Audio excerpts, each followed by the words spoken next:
थोड़ा सा रिवाइज करते हैं, हल्का सा रिवाइज करते हैं। कल का जो वीडियो है आपका ग्रेविटेशन का, वो किस किस ने देखा? हाथ खड़े करो। चल, कोई बहुत ज्यादा उसमें हमने नहीं डिस्कस कर रखा है। दो ऑब्जेक्ट्स है मेरी, एक का मास m1 है, दूसरे का मास m2 है। दोनों के बीच का डिस्टेंस r के बराबर है।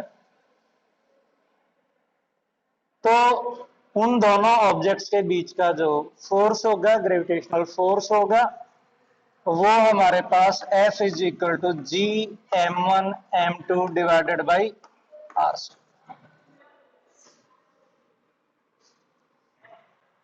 सिंपल सा फार्मूला। अब हमें इस फार्मूले को अप्लाई करना सीखना है।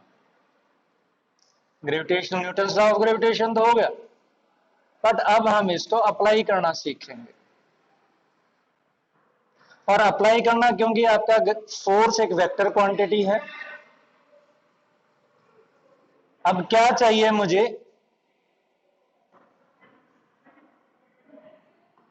ये मास m है, ये मास भी m है,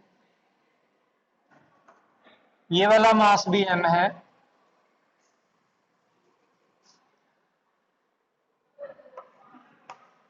ए,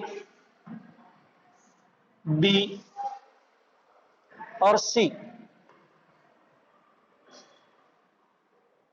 अब जो मेरा सी पार्टिकल है, सी ऑब्जेक्ट है, उसके ऊपर ए की वजह से भी फोर्स लग रहा है और बी की वजह से भी फोर्स लग रहा है। ए सी को अपनी तरफ खींचना चाहता है, that wants to pull, A wants to pull the object C towards itself। और भाई B अपनी तरफ उसको खींचना चाहता है। यानी कुल मिलाकर के हम अज्यूम कर सकते हैं कि C एक ऑब्जेक्ट है, एक A नाम का पर्सन है, दूसरा B नाम का पर्सन है, और उन्होंने स्ट्रिंग बांध रखी है और वो दोनों उसको अपनी तरफ खींचना चाहते हैं। तो किधर जाएगा वो? ए की तरफ जाएगा कि बी की तरफ जाएगा या कोई और पाथ पे जाएगा? बताओ, सोच के बताओ। It will travel towards A, travel towards B, और something like follow this path. बताओ।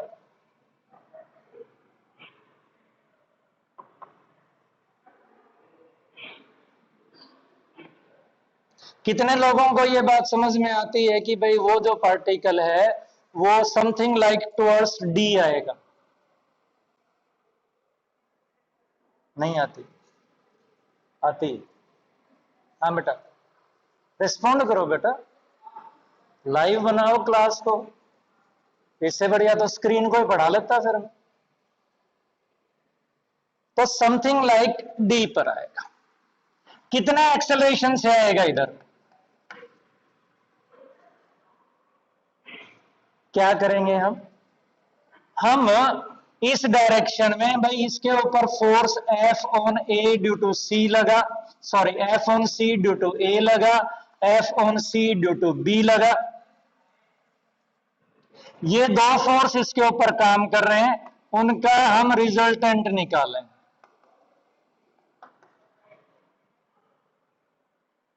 उनका क्या निकालेंगे हम? रिजल्टेंट निकालेंगे। और रिजल्टेंट निकालने का क्या फार्मूला है वो मैं आपके साथ रिवाइज करना चाह रहा था कि अगर हमारे पास दो वेक्टर हैं, सबसे अच्छा है हमारे पास कि रिजल्टेंट निकालने के लिए डिस्प्लेसमेंट को यूज कर लेते हैं। A person goes from A to B by traveling a distance of 6 meter, then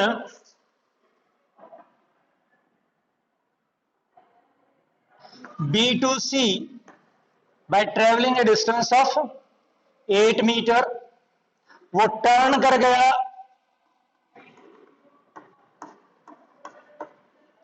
कितना टर्न कर गया, 60 डिग्री टर्न कर गया। AC is the resulting displacement R, that is equal to what? ये चाहिए। AC जो है हमारे पास, that is the resulting displacement। आप इस रिजल्टिंग डिस्प्लेसमेंट को इस ट्रायंगल की थर्ड साइड भी मान सकते हो, और ये वाला 8 मीटर में अपनी कंस्ट्रक्शन करके यहां ले आता हूं, इस वाले पैरेललोग्राम का डायगोनल भी मान सकते हैं। ठीक है, अगर ट्रायंगल की थर्ड साइड करते हैं तो triangle law of vector addition बनता है, और पैरेललोग्राम का डायगोनल करते हैं तो parallelogram law of vector addition बनता है। और parallelogram law of vector addition क्या कहता है कि अगर ये मेरे पास A हो और ये मेरे पास B हो,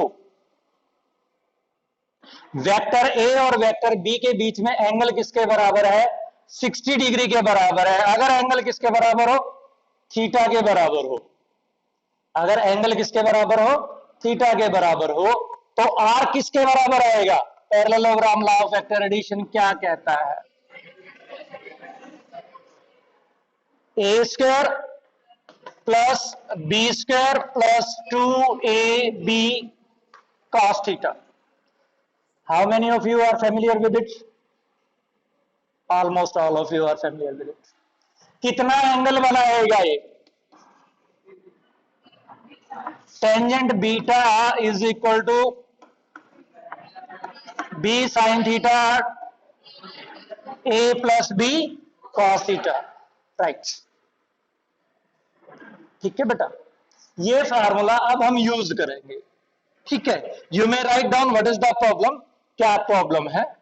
ठीक है, प्रॉब्लम यही है, this is the problem. 3 particles A, B, C are situated at the corners of an equilateral triangle of side A, each particle has a mass m, then calculate the total force on one of the particle। करो calculate. Any particle is under the influence of 2 forces, वो 2 force calculate करो और उन दोनों forces का resultant निकालो।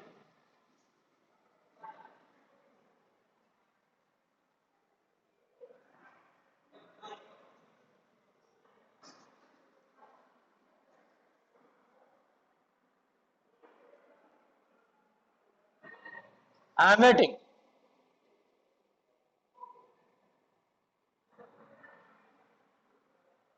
और भाई जो लोग YouTube का लेक्चर देख रहे हैं वो भी कैलकुलेट करो।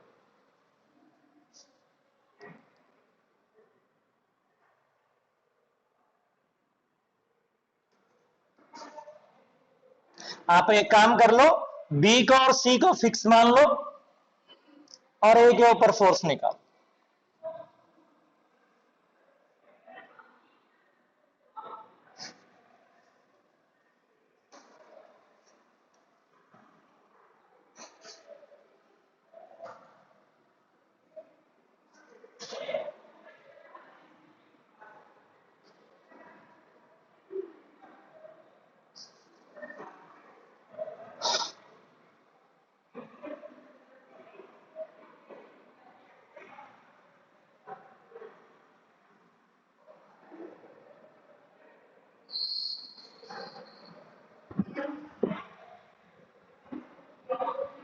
A√3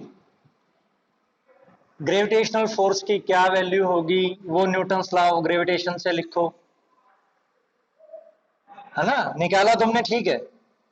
तुमने फोर्स को क्या मान लिया, A मान लिया, ठीक है। उस A फोर्स की वैल्यू, मतलब A की वैल्यू और लिखो। Answer is correct.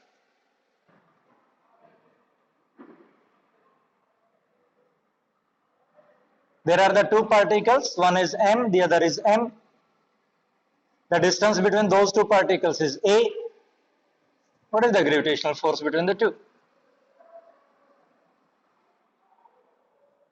अगर वो ग्रेविटेशनल फोर्स a के बराबर है तो आपका आंसर √3a इज करेक्ट.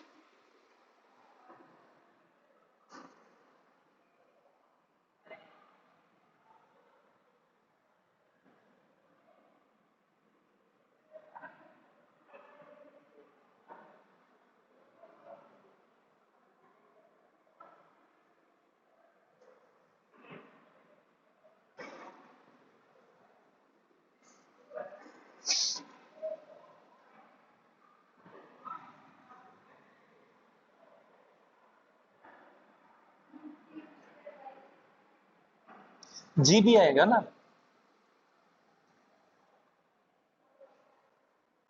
कोई बात नहीं. I think this should be the answer. Check करें. Not sure and short. I think so.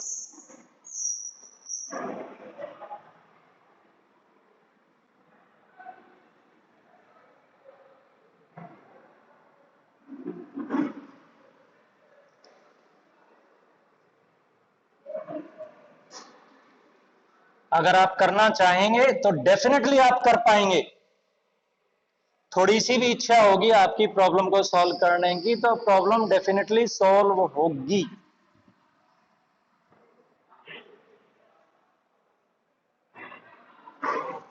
Ravinder is saying this is the answer.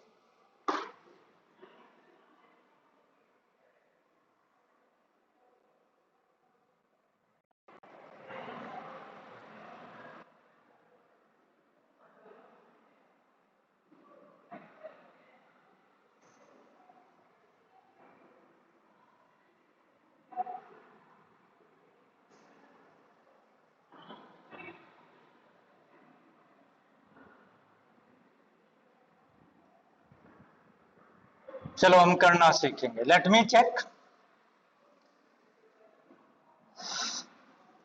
This is the direction of force on A due to B. ये बात कितने लोगों को समझ में आती है? आती है ना. वह बी उसको अपनी तरफ खींचेगा और सी उसको अपनी तरफ खींचेगा. कैसी ट्रायंगल है ना. What is F A B और एफ ए सी? मेरे को लगता है बराबर होने चाहिए क्योंकि ये m ये भी m. पेयर बराबर है ना. m and m mass are separated by distance a. m and m mass are separated by distance a. तो मैं क्या मान लूं? F A B magnitude. Magnitude लिख रहा हूं अब मैं. किसके बराबर? न्यूटन लॉ ऑफ ग्रेविटेशन कहता है G M square by A square. Let it is F और ए. जानबूझ करके मान लिया सिंप्लिसिटी के लिए मैंने. बाद में जब आंसर निकालेंगे तो ए की जगह क्या पुट कर देंगे? G M square by A square put कर देंगे. इसी तरह से what is F A C?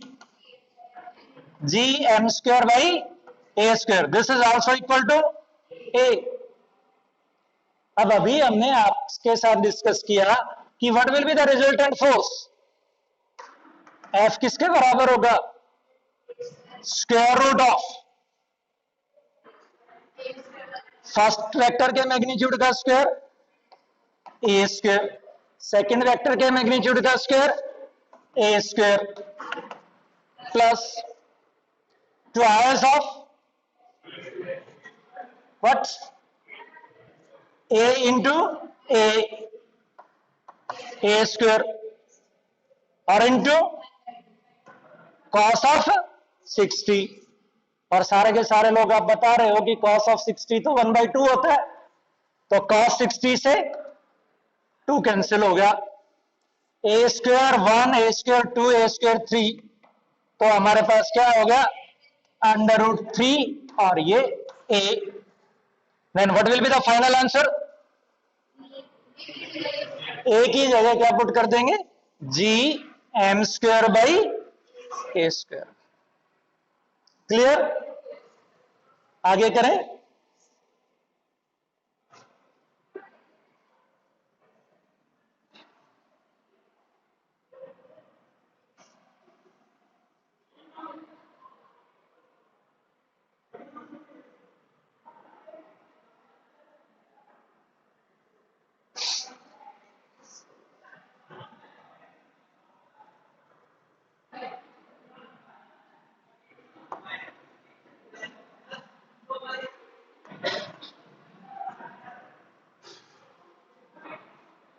M and 9m, there are two masses placed at a distance d apart, fixed है। वो क्या है? हमारे फिक्स्ड है। m मास आपका a के ऊपर फिक्स्ड है और 9m मास आपका किसके ऊपर फिक्स्ड है? b के ऊपर फिक्स्ड है। अब मुझे एक नया मास रखना है,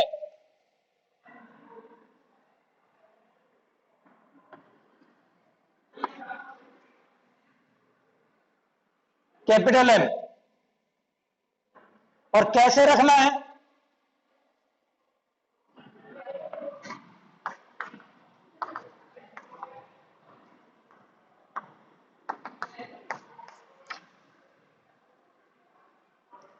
टोटल फोर्स कैपिटल M के ऊपर किसके बराबर?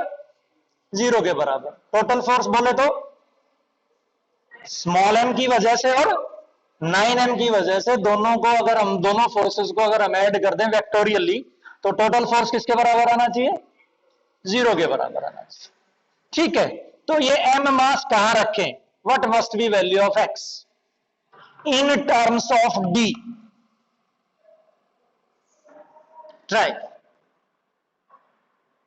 What must be the value of x in terms of d, so that net force on the capital M mass is 0? भाई मोटी सी बात है, b पार्टिकल इस कैपिटल M मास को राइट में खींच रहा है, खींच रहा है कि नहीं खींच रहा? भाई b पार्टिकल अगर कैपिटल M मास को ग्रेविटेशनल फोर्स लगाएगा तो आपका जो ये C पार्टिकल है वो राइट में जाएगा, और अगर A खींचेगा तो लेफ्ट में जाएगा। तो टोटल फोर्स 0 हो सकता है अगर उन दोनों का मैग्नीट्यूड बराबर हो। तो फोर्स के भाई आपका वेक्टर एडिशन 0 कब होगा? दो फोर्स काम कर रहे हैं, दोनों की लाइन सेम है, अपोजिट डायरेक्शन में है, और अगर मैग्नीट्यूड बराबर है तो फोर्स क्या होगा? 0 होगा। चेक करो बेटा, ठीक से पुट करके चेक करो। यानी you have to put what? F on C due to A must be equal to F on C due to B। आती है ये बात समझ में? F on C due to A must be equal to F on C due to A must be equal to F on C due to B। क्या चाहते हो आप? मैं आपको बता भी देता हूं। You require F on C due to A plus F on C due to B must be equal to what बेटा? 0। और हमारी नॉलेज ये कहती है कि F on C due to A इस डायरेक्शन में है और F on C due to B इस डायरेक्शन में है। ए बाई √2। वी विल चेक कर लेंगे। इतनी बात समझ में आती है? अगर मैं इस डायरेक्शन को पॉजिटिव लूं तो इसको क्या लेना पड़ेगा? नेगेटिव लेना पड़ेगा। तो मोटी सी बात आ गई मेरे पास, minus of FCA plus FCB is equal to 0 और FCB is equal to FCA। ये आपको कंडीशन आ गई जो कि मैंने आपको पहले बता दी कि दोनों फोर्सेस के मैग्नीट्यूड को इक्वल पुट कर दो। ठीक है, अब प्रूव करो, अब कैलकुलेट करो। जानबूझ करके गलती नहीं करनी, आराम से, कोई जल्दबाजी नहीं।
पता पोस्टिंग गलत कर रही है, ए तो एम है but B is not M.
Try करो। न्यूटन्स लॉ ऑफ ग्रेविटेशन को के अनुसार force on C due to B लिखो, ए को भूल जाओ। न्यूटन्स लॉ ऑफ ग्रेविटेशन के अनुसार F on C due to A लिखो, बी को भूल जाओ। पेयर बना दिया हमने। जब हम दो पेयर्स की बात करते हैं तो तीसरे को भूल जाओ।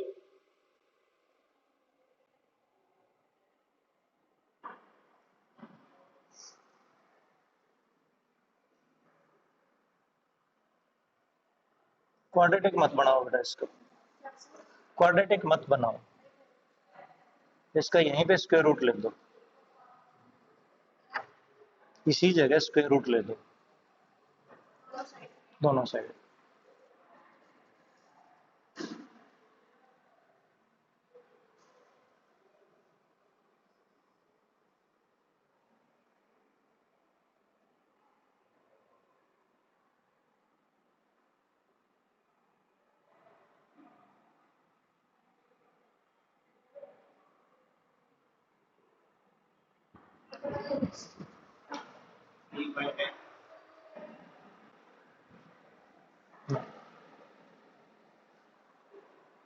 आराम आराम से करोगे तो आपका हो जाएगा।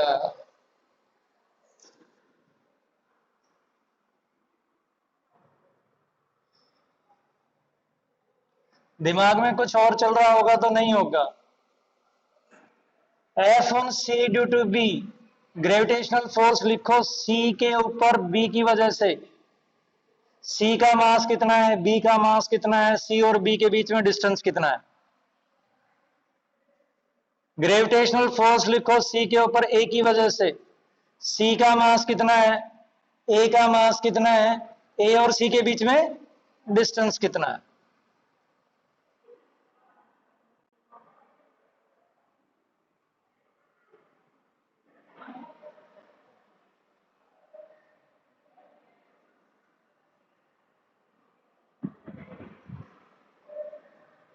ये क्या कर रहे हो? नहीं समझ में आया मुझे, क्या कर रहे हो? मैं कह रहा हूं जब सी के ऊपर बी की वजह से फोर्स निकालो तो ए को भूल जाओ। जब ए के ऊपर सी की वजह से फोर्स निकालो तो बी को भूल जाओ। केवल पेवर पेयर पेयर की बात करो आप, केवल पेयर पेयर की बात करो। और फॉर्मूला होता है, मेरे पास दो पार्टिकल हैं, एक का मास m1 है, दूसरे का मास m2 है, सेपरेटेड बाय ये डिस्टेंस r है, तो फोर्स होता है g m1 m2 upon r square. तो क्या बच गया इस क्वेश्चन में?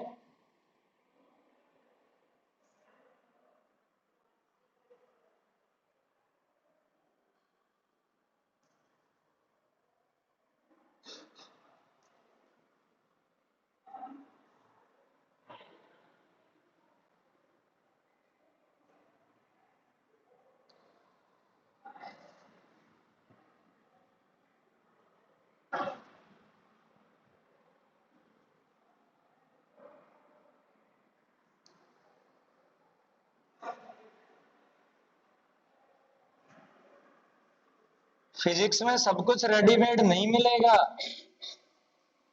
यू हैव टू डू, करना सीखना पड़ेगा। जैसे साइकिल चलानी सीखी, जैसे मोबाइल चलाना सीखा, कोई सिखाने नहीं आया, अपने आप सीखा है। जैसे चलना सीखा, जैसे बोलना सीखा, थोड़ी बहुत देर के लिए आपकी उंगली पकड़ी जा सकती है, करना अपने आप पड़ेगा।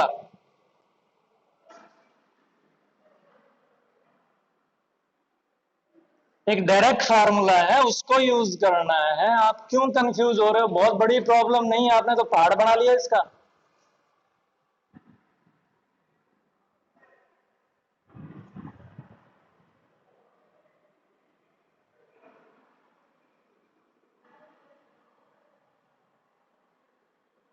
खड़ा है बेटा, इनएक्टिव मत बनो। F on C due to B, जोर से बोलना, पंखे चल रहे हैं सुनाई नहीं देता, ठीक है? और कुछ आवाज यहां से रिफ्लेक्ट हो जाती है तो कान जो है वो नो जोन में है। नहीं बेटा, जोर से बोलना थोड़ा सा। मुझे बताओ, सी पार्टिकल का मास कितना है? जोर से बोल। सी पार्टिकल का मास कितना है? 0। क्लास में बैठा था, कहीं बाहर था? पार्टिकल है और उसका मास नहीं है, मास निकालना है। क्लास में नहीं था है बेटा? पार्टिकल का मास निकालना है तो क्लास में नहीं था तो, है बेटा? m0 नहीं है, उसके पहले 3 वर्ड और लिख रखे हैं, ये कौन पढ़ेगा? टोटल फोर्स ऑन m0 है। सी पार्टिकल का मास कितना है? अरे बेटा, सी यहां लिख रखा, बी यहां लिख रखा। सी पार्टिकल का मास कितना है? m। बी का कितना है? सी और बी के बीच में डिस्टेंस कितना है?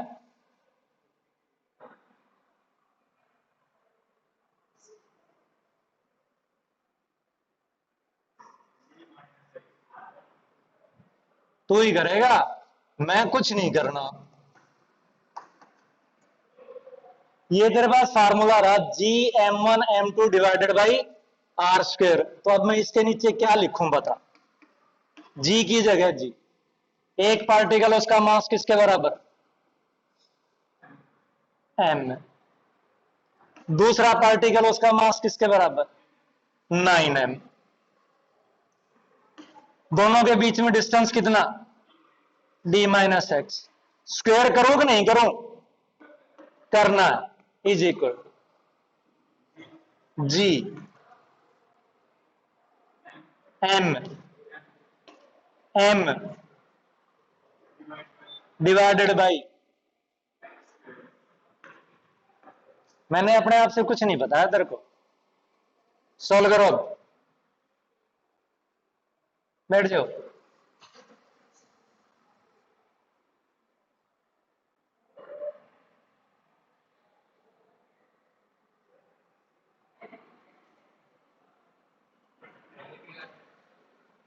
फिर सोल्व नहीं हुआ।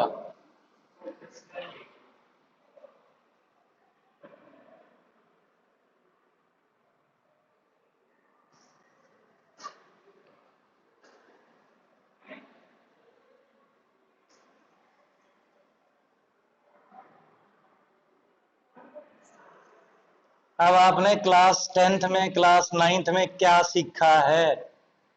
फिजिक्स तो होगी पूरी। मेरा काम तो वैसे सही देखी तो तरह से देखा जाए तो यहीं खत्म हो गया था, और ये भी आपने 9th में पढ़ रखा है, मैंने कोई नया नहीं पढ़ाया।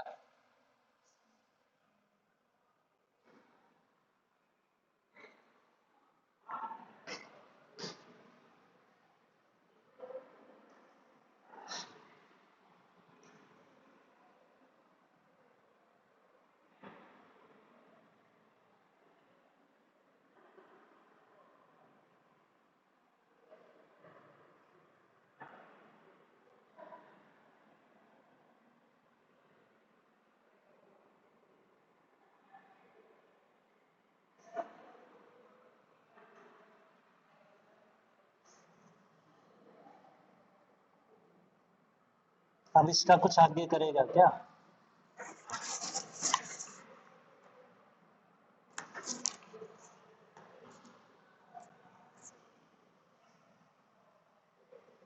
इसको कुछ आगे सरका, अगली लाइन क्या लिखूं?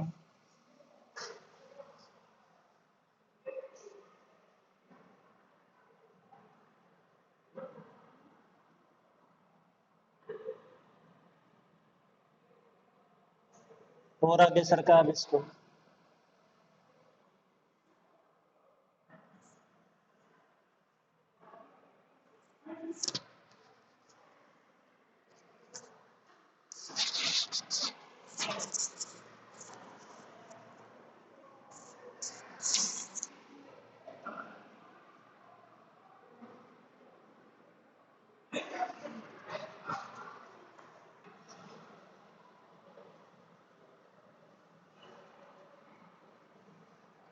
और आगे सरका इसको।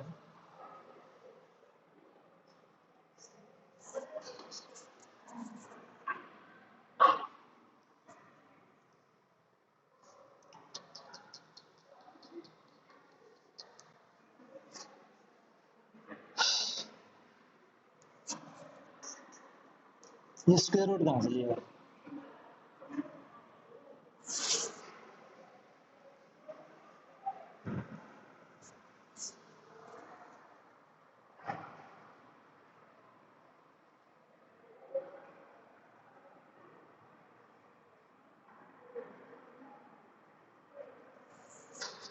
हमारी कैलकुलेशन बड़ी जबरदस्त है।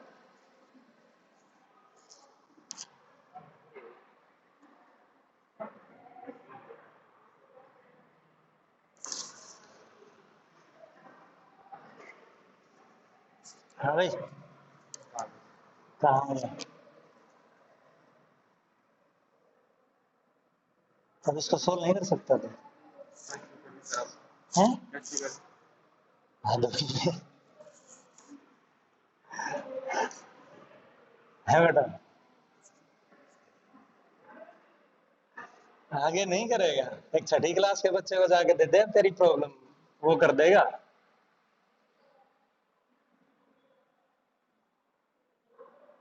आपने बेटा D minus X divided by 3 is equal to X solve कर लिया। अब आपसे एक्स सोल्व नहीं होगा। यहाँ पे लटक के बैठ गया।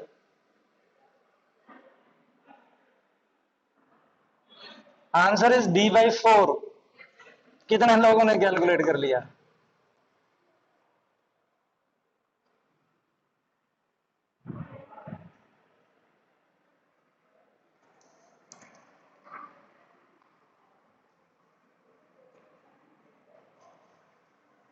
x can not be negative d4h। बहुत आसान हो जाता अगर तुम इसको यूनिट पर स्क्वायर रूट ले लेते तो।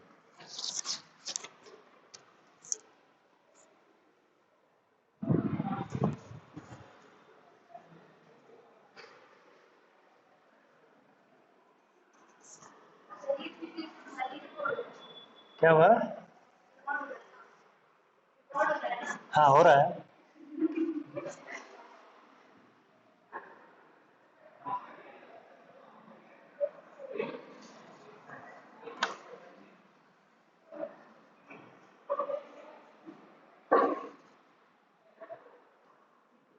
ऐसे ऐसे लेक्चर भी रिकॉर्ड हो जाना चाहिए।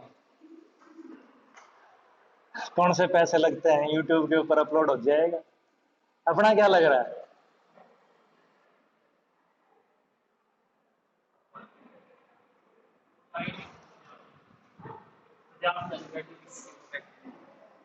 वो कैसे आएगी? उसको सॉल्व करोगे तो आएगी।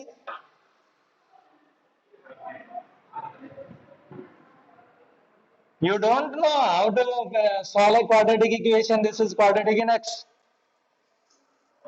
X is equal to minus b plus minus b square minus 4ac divided by 2a. This is the formula. वैसे जरूरत नहीं पड़ेगी इसकी यहाँ पर this is the formula. x square का कोफिशिएंट a होता है, x का कोफिशिएंट b होता है और बच गया वो c होता है। वैसे फ्रैक्शन अगर करने की कोशिश करो तो शायद ना बन पाए।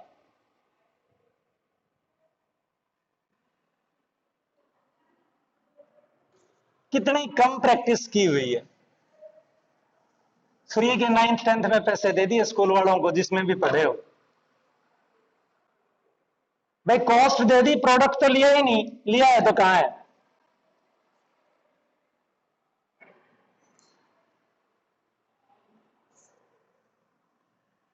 एक भाई तो इन सब को लटकाए फिर रहा है। अरे जी से जी कैंसिल हो गया, एम से एम कैंसिल हो गया, स्मॉल एम से स्मॉल एम कैंसिल हो गया।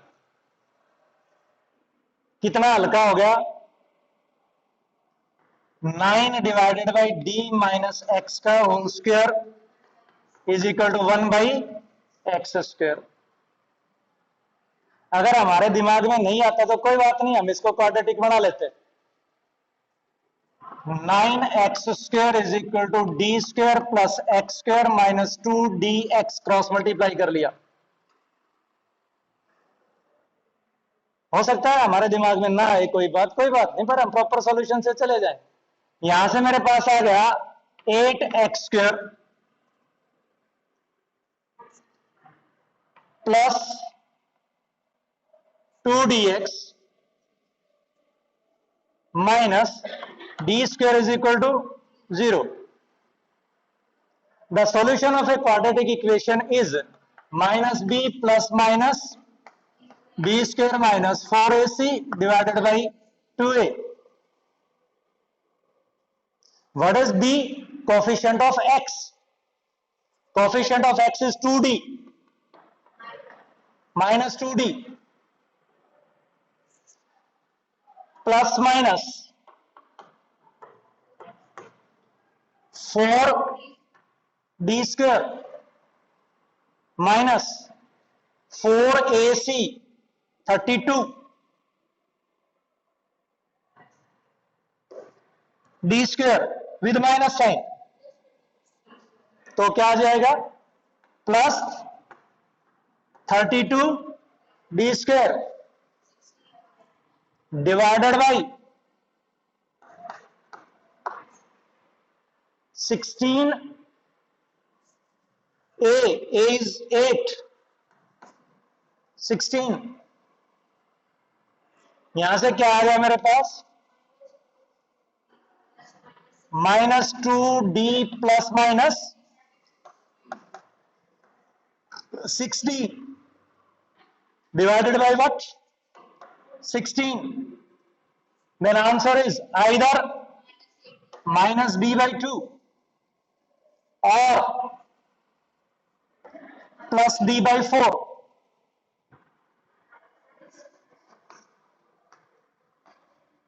यहां से डिस्टेंस लिया है, this x must be positive. ये वाला हट गया क्योंकि उधर रखा है, तो आंसर किसके बराबर आ गया?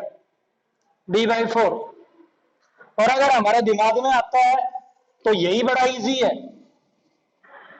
अगर हमारे दिमाग में आ जाता है, यहां भी D-x ब्रैकेट का स्क्वायर है, यहां भी स्क्वायर है,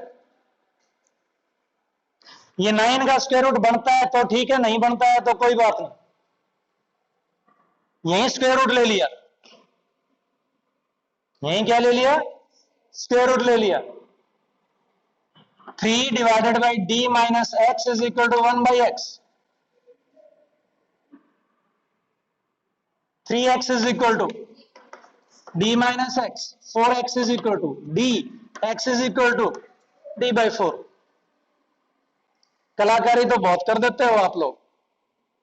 एक भैया ने सॉल्व कर दिया, D-x स्क्वायर, ऊपर पता नहीं x स्क्वायर था क्या, ऐसे कुछ था, और यहां पर कुछ था, काट पीट करके 9 बच गया, फिर ये 2 से 2 काट दिया, इधर तो 2 से 2 काट दिया, पर इधर 2 से 2 काटने का क्या मतलब है? इधर आपने स्क्वायर रूट लिया, अगर आपने लेफ्ट हैंड साइड में स्क्वायर रूट लिया तो राइट हैंड साइड में स्क्वायर रूट लेना पड़ेगा।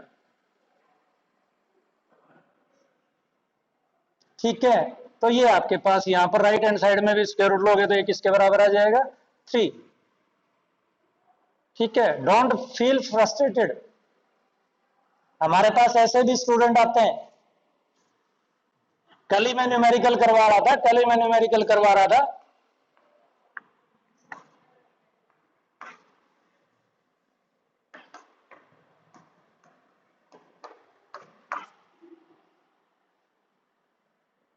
उसने सॉल्यूशन कर लिया और फिर मैंने देखा, सॉल्यूशन देखने लगा तो मेरे ये समझ में नहीं आया कि ये 2 कहां से आ गया। मैंने पूछा 2 कहां से आ गया? Sir m is 2m।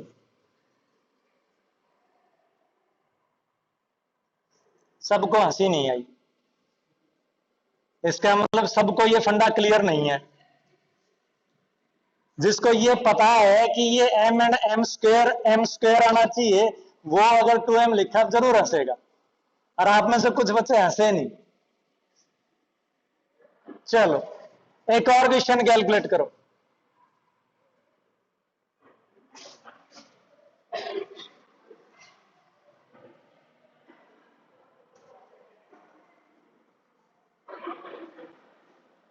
बिल्कुल सिंपल सा क्वेश्चन, बहुत simple. The 2 bodies are placed at a distance, at a certain distance. The 2 bodies are placed at a certain distance, exerts mutual gravitational force F on each other. Mutual gravitational force F on each other.